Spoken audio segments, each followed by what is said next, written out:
اچھا، قرآن میں نا دو صورتیں ایسی ہیں جو بالکل جڑی ہوئی لگتی ہیں، ایک کے بغیر دوسری سمجھ ہی نہیں آتی۔ ایک میں ہے آپ کہہ لیں ایک معجزاتی تباہی کی کہانی، اور دوسری میں زبردست خوشحالی کا ذکر۔ تو آج ہم انہی دو صورتوں یعنی سورۃ الفیل اور سورۃ قریش کے بیچ کے اس گہرے تعلق کو سمجھنے کی کوشش کریں گے۔ اور یہ کوئی افسانوی بات نہیں ہو رہی، یہ ایک حقیقی تاریخی واقعے سے جڑا سوال ہے، ایک ایسا واقعہ جس نے آپ کہہ لیں پورے عرب کا نقشہ ہی بدل کر رکھ دیا تھا۔ تو سوال یہ ہے کہ آخر ہوا کیا تھا؟ چلیں اسی میں ذرا گہرائی میں اترتے ہیں۔ ہماری کہانی کا پہلا حصہ ہمیں لے جاتا ہے سورۃ الفیل کی طرف۔ الفیل یعنی ہاتھی۔ یہ اس حملے کی داستان ہے جو تاریخ کے پنوں پر ہمیشہ کے لیے نقش ہو گئی۔ اور سب سے دلچسپ بات پتہ ہے کیا ہے؟ یہ واقعہ پیش آیا تھا ٹھیک اسی سال جب پیغمبر اسلام کی پیدائش ہوئی۔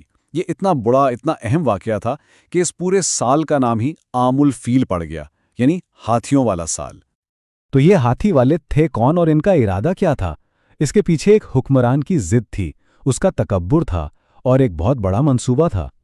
اس کہانی کا مرکزی کردار ہے ابرہہ، یمن کا ایک بہت طاقتور گورنر۔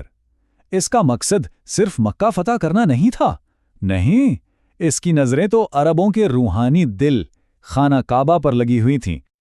تو ابرہہ کا پلان آپ دیکھیں بڑا سٹیپ بائی سٹیپ تھا۔ پہلے تو اس نے صنعاء میں ایک بہت ہی شاندار عالی شان چرچ بنوایا۔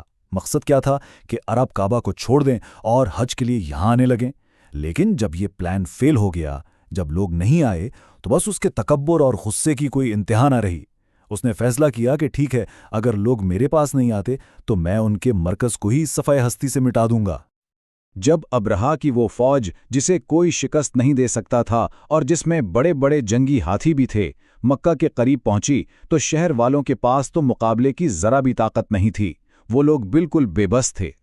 مکہ کے لوگ اپنی جانیں بچانے کے لیے آس پاس کے پہاڑوں میں جا چھپے، پورا شہر خالی، اور ایسا لگ رہا تھا کہ اب کعبہ کو بچانے والا کوئی نہیں ہے۔ لیکن پھر ایک ایسی طاقت نے مداخلت کی جو کسی کے وہم و گمان میں بھی نہیں ہو سکتی تھی۔ اچانک آسمان پر پرندوں کے جھنڈ نظر آنے لگے۔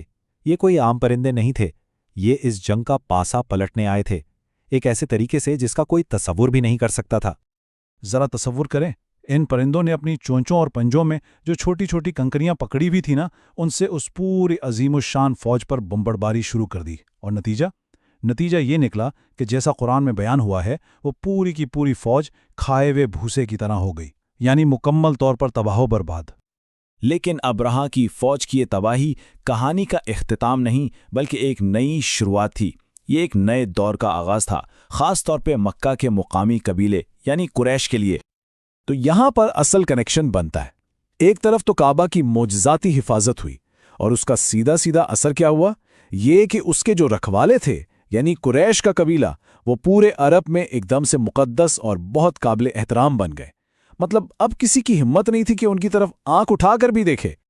اور بس یہیں سے کہانی کا دوسرا حصہ یعنی سورۃ قریش شروع ہوتی ہے۔ یہ سورت ان نعمتوں کی تفصیل بتاتی ہے جو قریش کو اس نئی عزت اور احترام کی وجہ سے ملیں۔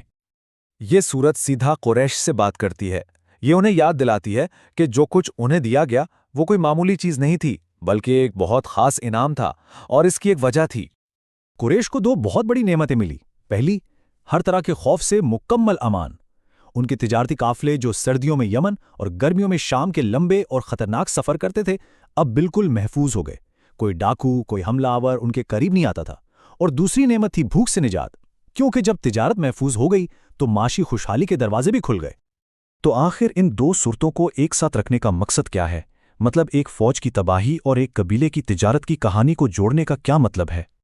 اس لیے کہ یہ دو الگ الگ کہانیاں ہیں ہی نہیں، یہ تو ایک ہی کہانی کے دو حصے ہیں، وجہ اور نتیجہ۔ کعبہ کی حفاظت وہ خدائی احسان تھا جس نے قریش کے لیے خوشحالی کے دروازے کھولے، لیکن یہ احسان بس ایسے ہی نہیں تھا، اس کے ساتھ ایک ذمہ داری بھی جڑی ہوئی تھی۔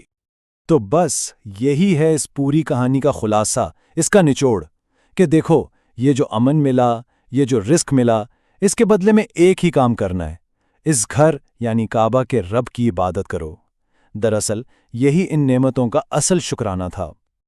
اور آخر میں یہ کہانی ہمیں ایک بہت بڑے ایک لازوال سوال کے سامنے لا کھڑا کرتی ہے کہ جب زندگی میں امن ملتا ہے، خوشحالی آتی ہے، تو کیا ہم اس کے اصل سورس کو، اس کے منبع کو یاد رکھتے ہیں؟ یہ سوال جتنا اس وقت قریش کے لیے اہم تھا نا، سچ پوچھیں تو اتنا ہی آج ہمارے لیے بھی اہم ہے۔